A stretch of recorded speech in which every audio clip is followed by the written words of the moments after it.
So here we go, here's the next job. I've got an old lawnmower. It's been sitting in the shed for about, give it take 30 years. But these things are too good to throw out. So what I'm going to do, I'm going to give it a quick clean. It's been sitting around for a while. Now, I don't know whether you notice, there's a little drain plug here for the carby. I've pulled that out and it's actually full of water and gunk. So I'm going to pull the carby off, we'll clean it all up. And we'll see if we can have a look under here. Because if you notice under here, have a look. There's a plate here. They don't make them like this anymore, but there's a plate here and it's supposed to have blades on it. So there's one blade there and there's one blade there that's just broken off. So I'm going to try and get this plate off and we'll clean it all up and see if we can get it going. So stay tuned. So I've just undone all the nuts and bolts that I can see here and disconnected the throttle. Now all that like oil and stuff that you can see, that's just a lubricant that I use. I use WD-40, you can use WD-40 or CRC. But I hit it with everything, just makes it easier for our old nuts and bolts to come undone. So you can take this off here, we'll clean all this up in here and then have a look. Here's the carby under here, so I'll get that off and show you. So next thing to do is just undo these two studs here, and if I undo them I should be able to slide the carburetor off. Alright, so let me show you this. I've just got the carby off and this is what it looks like. So let me show you. I'm just going to pull it apart.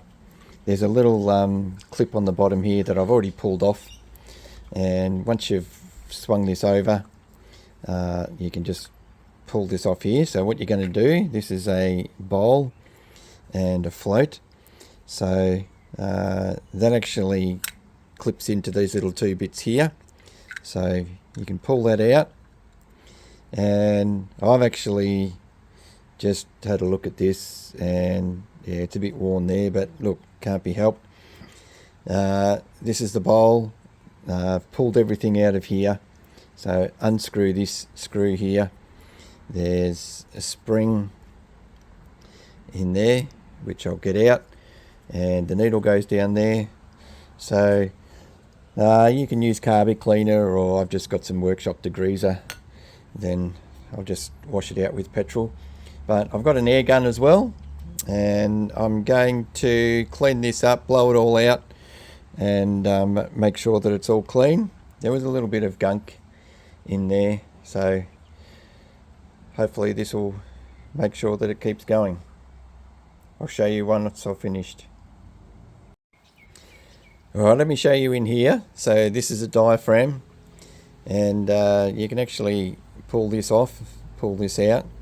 So what you need to do is just make sure that your diaphragm's got no holes in it and that it's working fine. It's a little bit rough there, but we'll just make sure we just clean that up, and then make sure you stick this back in. Now I've blown this out with air. It's good to have a good air compressor, and now I'm ready to put it back together.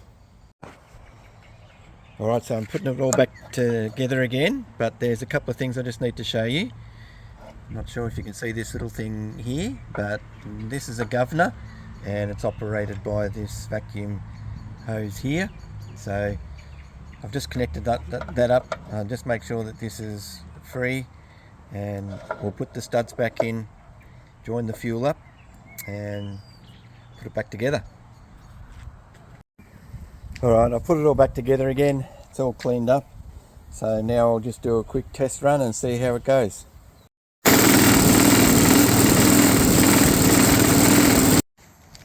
So there you go, runs beautifully. That actually started first start then. Now it's jumping around a little bit because it's unbalanced, because a blade's missing from the bottom. But I'll stick a blade on and we'll get it running again. Job done.